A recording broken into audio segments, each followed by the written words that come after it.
Hey everyone, this is Mark Ruffalo, and you're listening to newsCOUP with Public Herald. One does not necessarily allow the state to define what is legal. Now, the state has the power to enforce a certain concept of what is legal, but power doesn't imply justice or correctness even. Throughout American history, the political leaders have always exhorted the American people to be nice and quiet and leave things to them.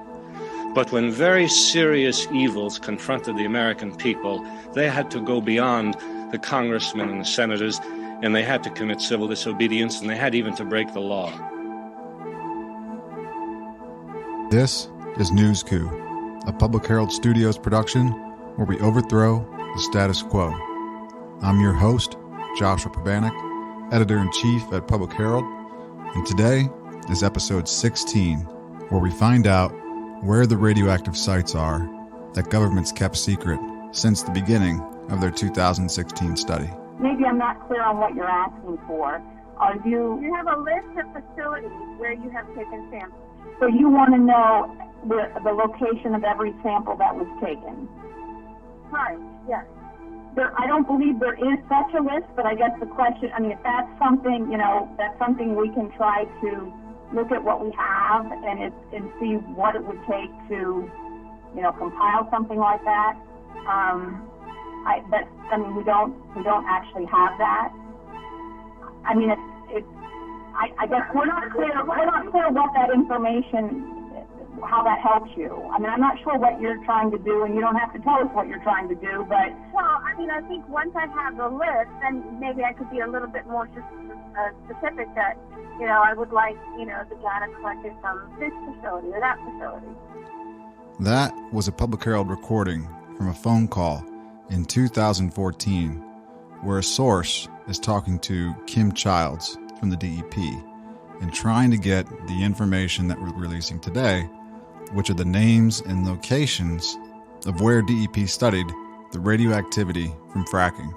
Now, 2022, we can finally unveil the names and locations of those facilities and find out just how much they matter to the public.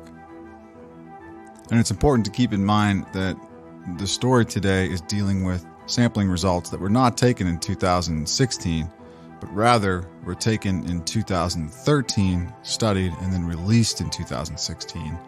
So we're almost 10 years into not knowing what the results are to date and relying on the results we had in 2013 with an industry who's been dumping this waste in these places ever since then.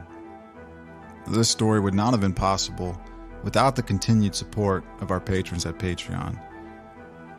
And I want to thank the new patrons who've just signed up this month: Svetlana, Catherine, William, Jim, and Clement. If you've been listening to newsCOUP or you're new to the program, please consider supporting this work. It takes a long time for us to dig through these records. It's very expensive. Anything that anybody can give goes a long way for our team at Public Herald. And you can do that at patreon.com/Public Herald for as little as $1 a month.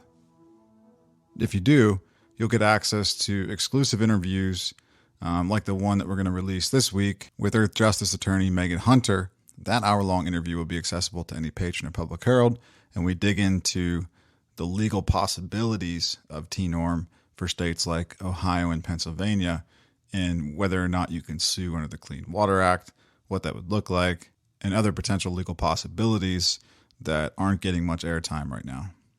For 2022, Public Herald is going to continue with the T-norm series.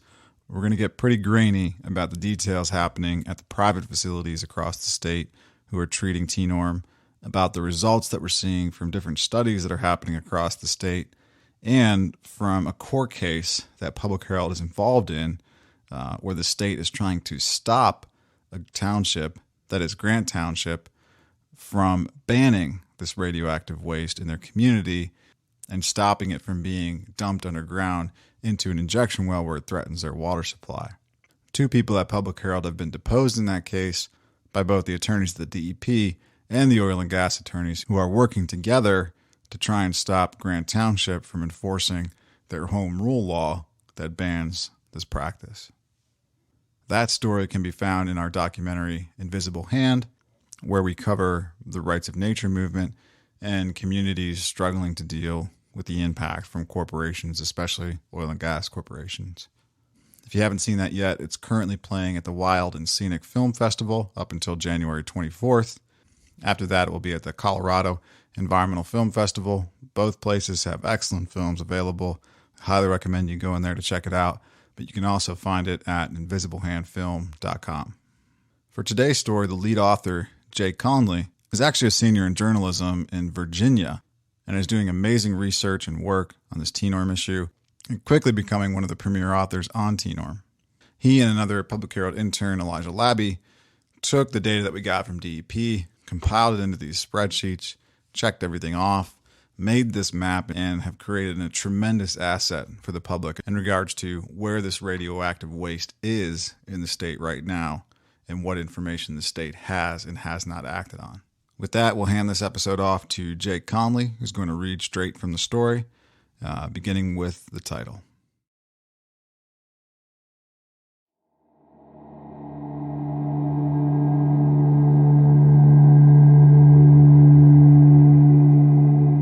We found the names of radioactive waste locations that government kept secret. Radioactive oil and gas test sites uncovered and mapped by Public Herald.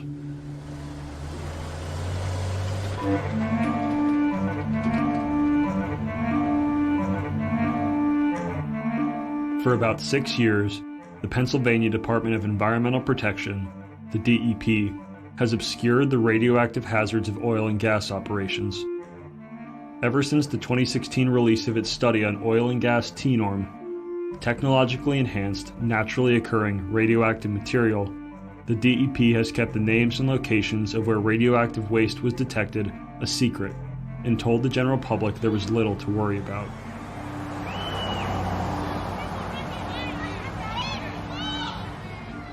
The question is, does the radium in the raw data tell a different story?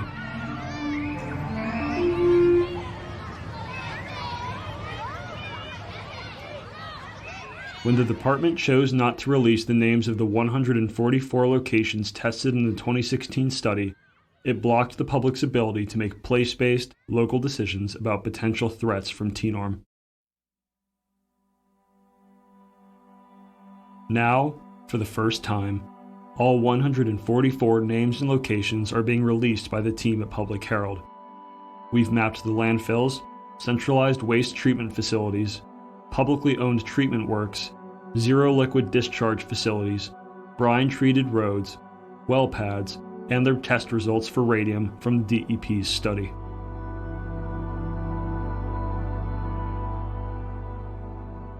For Public Herald's analysis, we focus on radium, Ra-226 and Ra-228, because it is federally regulated for its health impacts, highly soluble in water, and a lead indicator of TNORM contamination. The DEP's TNORM analysis tested the following elements: uranium-235, uranium-238, radium-226, radium-228, thorium-232, actinium-228, lead-212, bismuth-212, and potassium-40. Using the TNORM study interactive map, the public can finally see the locations Pennsylvania officials withheld. Knowing the location of specific radium results from the DEP's TNORM study is critical to evaluating the health impacts of oil and gas radioactivity in studies like the one currently underway by the University of Pittsburgh Medical Center.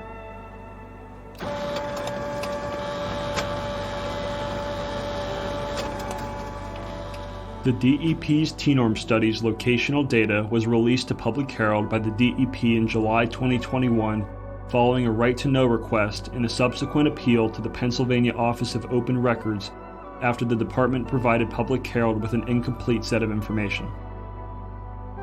Public Herald has been investigating TNORM, a radioactive waste product of oil and gas operations, since 2011. pulling up the blinds on the front line and downstream impacts and the government and industry actors that allow and encourage their proliferation.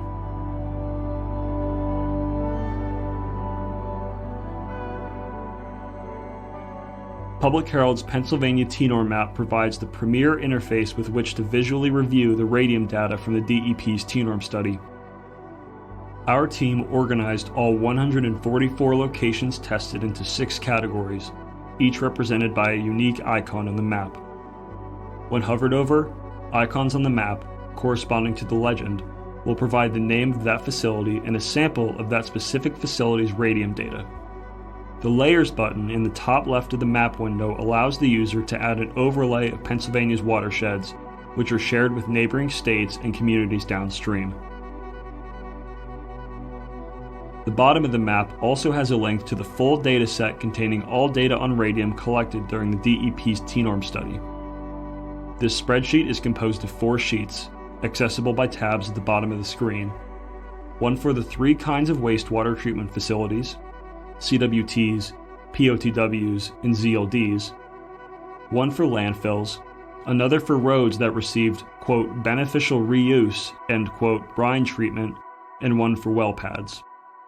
All sheets contain the full data for radium tests at every facility or location where measurements were taken for the study.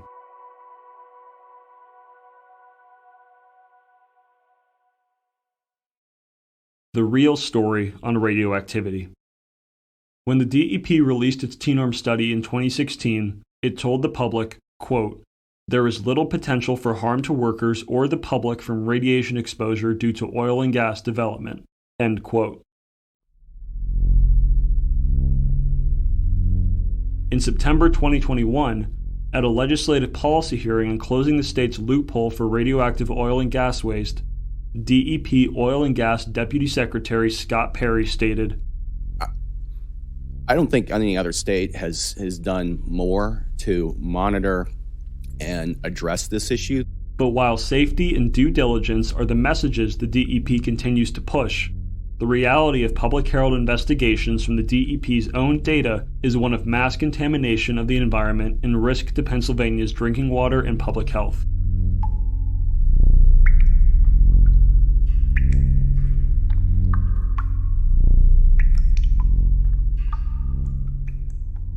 Though oil and gas waste contains hazardous materials, most of it is exempt from hazardous waste law by the EPA. TNORM from oil and gas operations is also not covered by other regulations governing radioactive material either, including the Federal Atomic Energy Act. In spite of the lack of proper regulation, oil and gas waste contains radionuclides like radium-226, a cancer-causing element with a half-life of 1,600 years, among other radioactive materials like uranium and lead-210, which the industry has known about for over 50 years.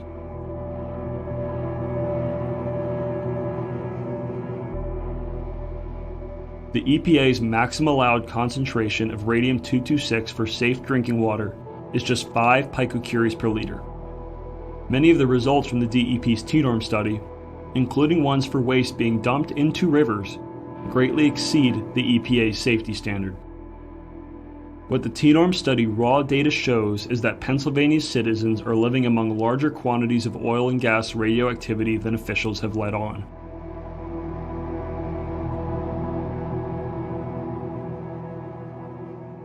After analyzing the DEP's radium test results and locations, here are some of Public Herald's major takeaways. Centralized Waste Treatment Facilities, CWTs. Across Pennsylvania, there is a system of facilities that take liquid waste from fracking sites and theoretically clean it, stripping out all harmful contaminants. However, the TNORM study data shows that treatment facilities are not often removing even half, or in some cases any, radioactivity before fracking waste is discharged to rivers. The key facilities guilty of this are Centralized Waste Treatment Facilities, or CWTs. CWTs are facilities owned by private companies, such as Eureka Resources, who are permitted by the state and federal government to treat and, quote, clean fracking waste in-house. But in reality, most CWTs are not doing the job, and some are actually making the waste hotter.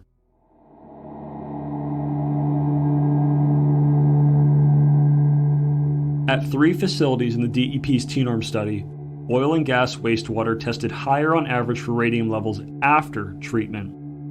At 2 facilities, treated waste tested over 200% higher on average for radium than before treatment.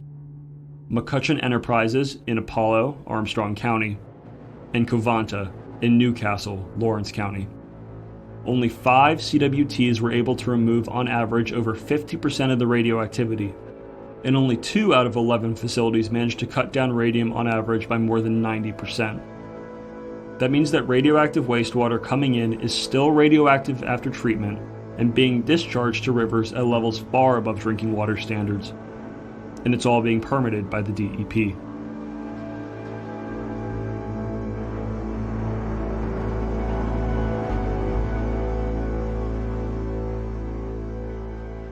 Out of the 11 CWTs tested in the T-norm study, 5 discharge effluent, quote, treated waste, directly into waterways.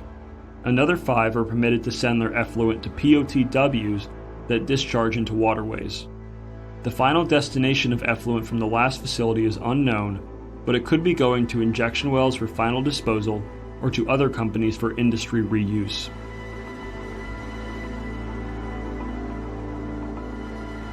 This information is based on the pollution discharge NPDES permits issued by the DEP for each of these facilities and is not included in the DEP's 2016 study.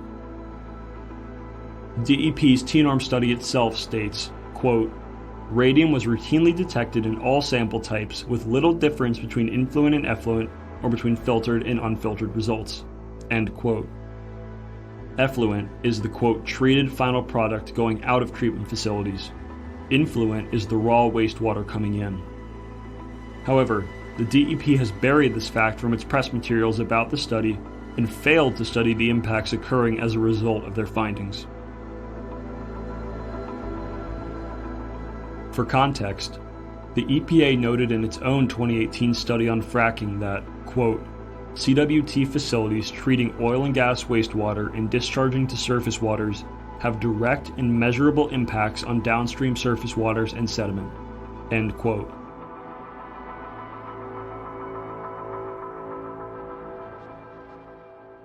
Throughout 2022, Public Herald's T-norm investigations will continue showcasing how and where CWTs are failing to control radioactivity from fracking waste. Publicly owned treatment works, POTWs. Publicly owned treatment works, such as local sewage facilities, face an identical problem as the CWTs, according to the DEP's data. POTWs are the publicly owned complements of CWTs and are permitted by the DEP to discharge treated wastewater such as stormwater, sewage, and landfill leachate. POTWs that accept oil and gas waste containing radium-226 and radium-228 theoretically dilute the radioactivity, but it is not actually removed, a situation that experts say leads to radioactive legacy pollution.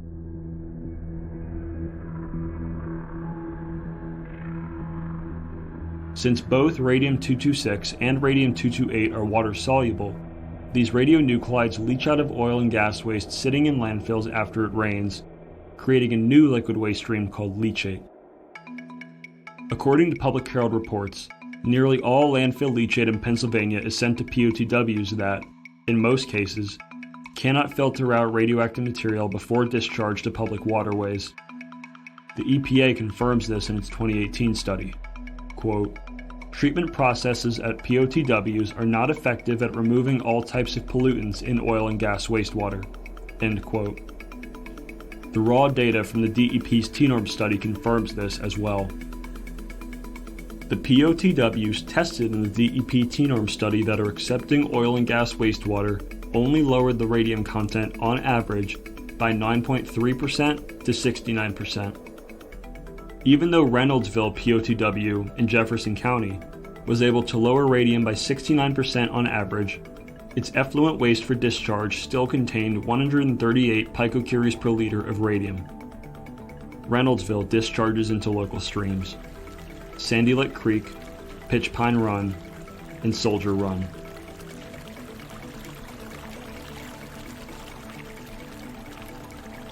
What's worse, the level of radium and waste being discharged to the Clarion River by the Ridgway POTW in Ridgway, Elk County, nearly doubles after treatment, increasing radium by 98% on average compared to the waste coming into the facility. The POTWs tested for the TNORM study that are not accepting oil and gas wastewater are discharging the lowest amounts of radium on average, with the exception of Mid-Cameron in Emporium, Cameron County, which is discharging treated waste that is hotter than the raw waste coming in. While some radium levels are lower after treatment at POTWs, the problem is identical as with CWTs. Wastewater exiting the facilities is more radioactive than safety standards allow.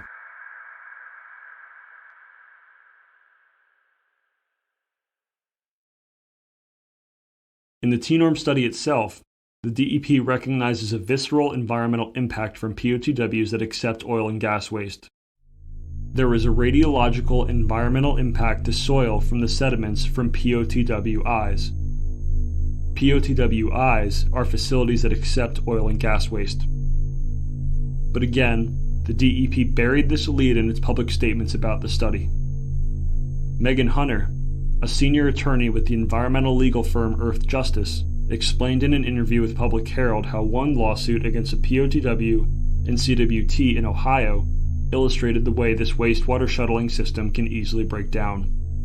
The salt alone from this type of waste can really just wreak havoc on a wastewater treatment plant and wreak havoc in a way that takes months to years for the facility to even begin to clean out the destruction caused by this type of waste. The centralized waste treatment facility was violating its user permit, and it was also then discharging to the publicly owned treatment works and causing it to violate its discharge permit.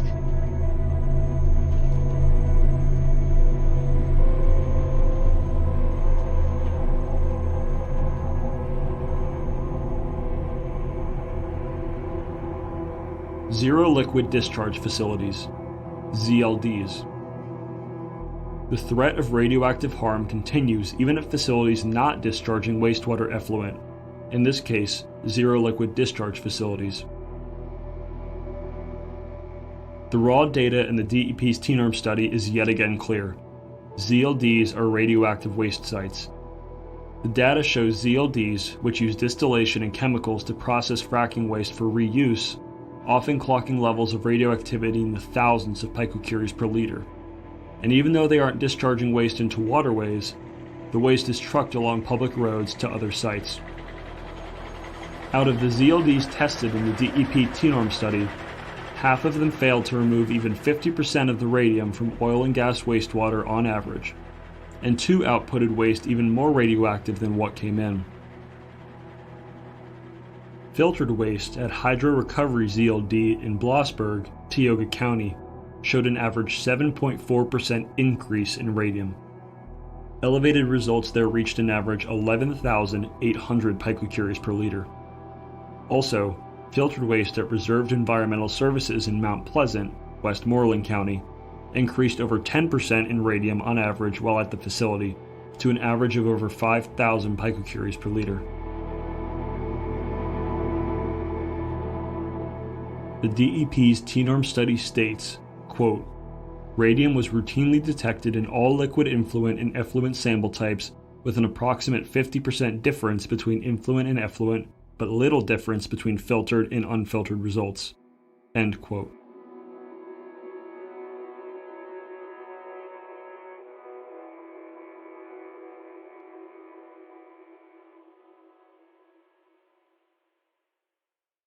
Landfills.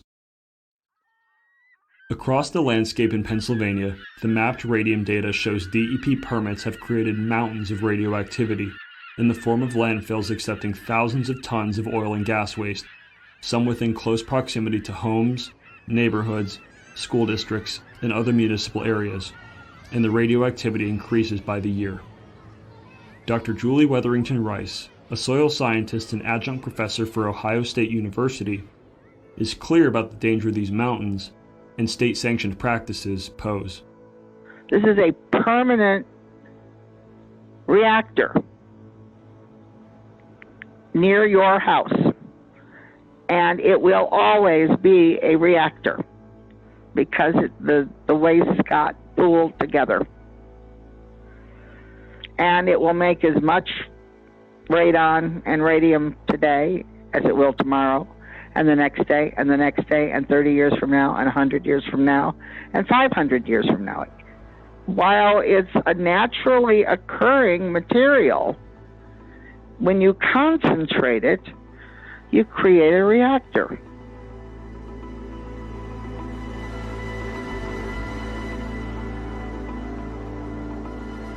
The TNORM locational data also reveals that the DEP has allowed 3 landfills to discharge highly radioactive leachate directly to streams. For the TNORM study, the DEP identified 9 landfills that had taken the largest amount of oil and gas TNORM waste the year before. Of those 9, the DEP targeted 3 for additional sediment sampling because they discharged their leachate effluent directly into the environment. Those 3 landfills, their leachate effluent results from the TNORM study, and the streams that the DEP allowed them to discharge radioactive leachate to are outlined below. Stream names were pulled by Public Herald from facility NPDES permits, which were not included in the TNORM study.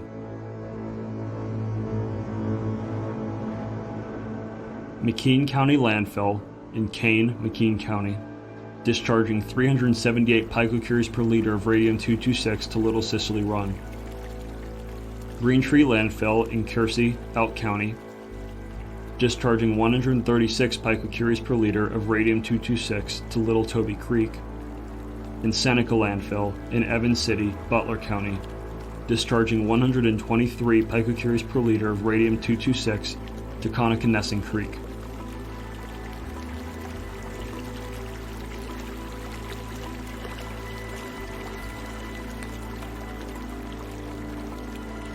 The combined radium levels in leachate from the top oil and gas TNORM landfills by volume, according to the DEP at the time of the TNORM study, range from 29 picocuries per liter at Northwest Landfill in West Sunbury, Butler County, to 422 picocuries per liter at Evergreen Landfill in Blairsville, Indiana County.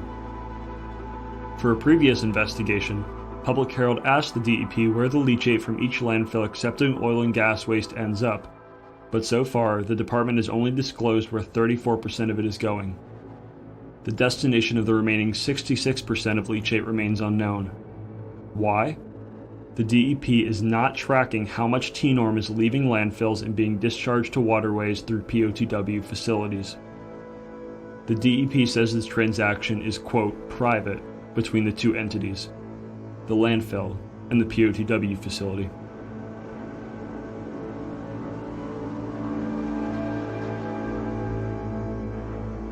Despite the DEP's data pointing to ever-increasing cumulative TNORM concentrations in landfills and leachate, Pennsylvania continues to build these TNORM mountains and allow leachate to be discharged to rivers. Hunter, the Earth Justice Attorney, told Public Herald, "You can look up and down any water body and you have dischargers violating their permits all the time. And agencies get to basically pick their enforcement priorities and who they're going to go after and bring into compliance." In Pennsylvania, this means that the DEP has the discretion to prohibit companies from discharging radium over 5 picocuries per liter, but instead they are choosing not to include that level of protection and allow high levels of radium to enter waterways via leachate.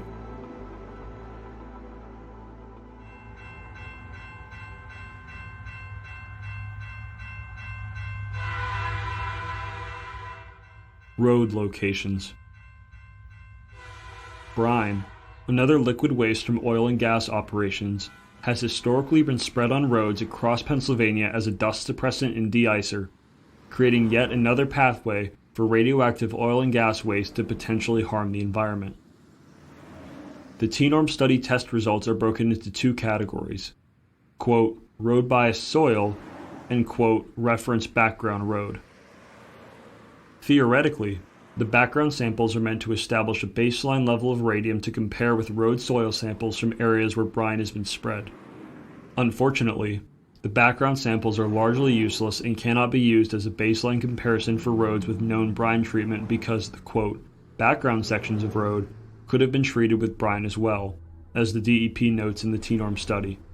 Quote, the average excess radium-226 for roads identified as having been oil and gas brine treated is 1.13 picocuries per gram, compared to an average of 8.23 picocuries per gram on the background reference roads. One possible explanation is that all of the roads have been treated with oil and gas brine. End quote.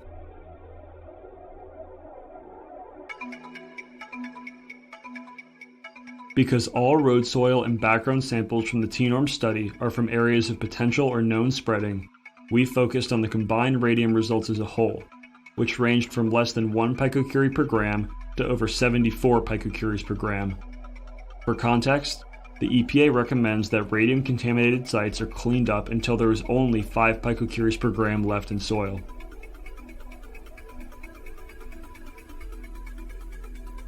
According to a study from the University of Pittsburgh, the risks communicated to the public about the 2016 TNORM study were misleading, since the DEP did not communicate or accurately calculate the safety of residential exposure to radium around brine-treated roads, and instead relied on limited, quote, recreational exposure. Looking at the implications of the use of radioactive brine on roads, the scientists explained that if radium is concentrating at levels as high as results for radium in the DEP study, such as 60 picocuries per gram, Pennsylvania residents living in and around those roads could be exposed to a level of radium that far surpasses national safety standards of 100 millirem per year. Though the exposure in one instance may be insignificant, the UPIT study also states, regular use of brine on roads could lead to an accumulated exposure for those nearby that could exceed levels considered safe.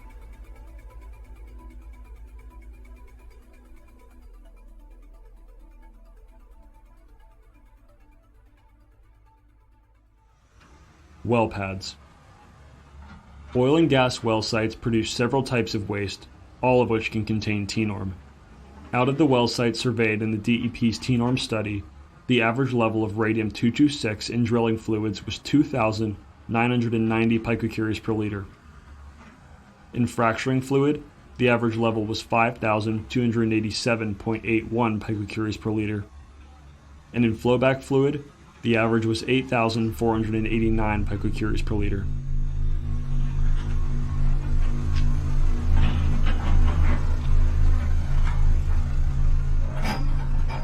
Solid TNORM waste arriving at landfills from well pads drilling into the Marcellus Shale detected radium levels from fracking waste drill cuttings as high as 13 picocuries per gram, more than 2.5 times greater than federal guidance permits for soil remediation, 5 picocuries per gram. However, in an analysis of the TNORM study, nuclear physicist Martin Resnikoff suggests that the DEP could have manipulated the data. Quote, it appears as though cuttings from lower emitting outlier wells were selected for sampling, or that the average was brought down by non-Marcellus Shale cuttings. The DEP results are completely out of line with measurements by the USGS and measurements by NYSDEC in 2012 of rock cuttings from Susquehanna County, Pennsylvania, of Cabot Oil and Gas Company from a Marcellus Shale well. High radium-226 concentrations of rock cuttings transported to a Niagara County landfill up to 204 picocuries per gram radium-226 in 2 train carloads of rock cuttings were returned to Cabot Oil and Gas Company. End quote.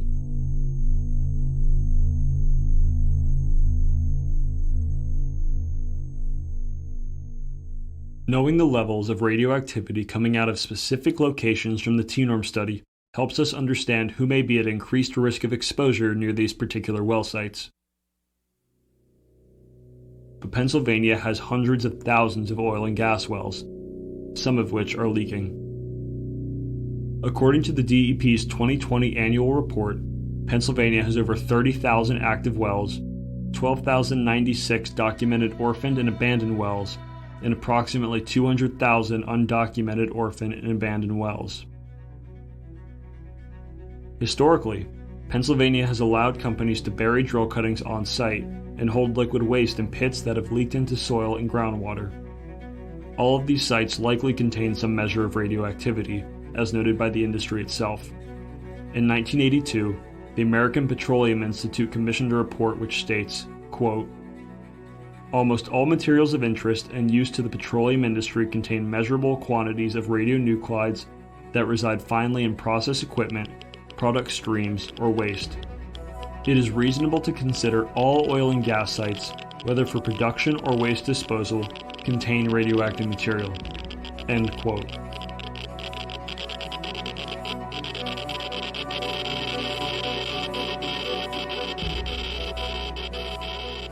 The amounts and many locations of all this radioactive oil and gas material are still unknown.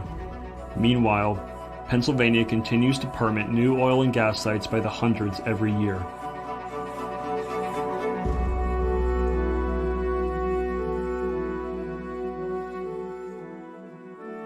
DEP's systematic failure. The DEP's 2016 TNORM study is proof of a state-sanctioned system whereby radioactive oil and gas waste is shipped around the state to accumulate within communities, contaminate the environment, and put public health at risk. But let's not forget that the DEP study is not the whole story. There was a growing body of data from other sources that reveals the ubiquitous nature of the radioactive threat from oil and gas. For example, in October 2020, Harvard University researchers found that airborne radiation is higher near fracking sites, sometimes 40% higher than background levels for those living within 12 miles. Pennsylvania State Senator Katie Muth had a simple name for the DEP's system for dealing with oil and gas radioactivity. In an interview with Public Herald, she called it, quote, "organized crime." With the release of this map, we at least have a better idea of where it's being, quote, organized. Unlike the watered-down conclusions made in the DEP's public relations, the raw data from the department's 2016 TNORM study tells a dangerous story that is echoed by Public Herald investigations since 2011, an audit of the DEP by Pennsylvania Auditor General Eugene DePasquale in 2014, and conclusions of Pennsylvania's 43rd statewide grand jury report in 2020. All of which prove that, for over a decade, the Commonwealth has ignored and failed to address the inherent dangers of radioactive oil and gas operations.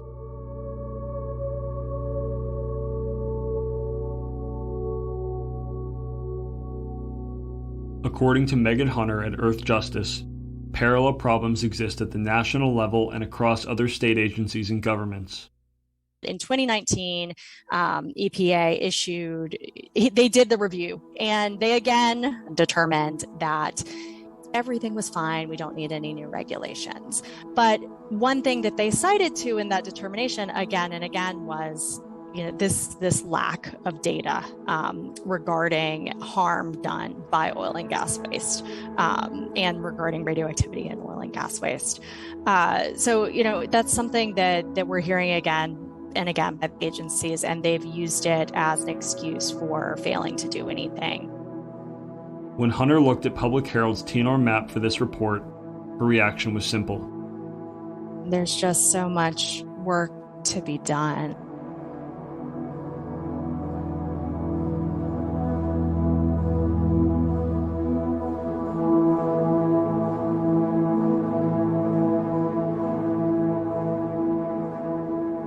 Thank you for listening to another episode of newsCOUP.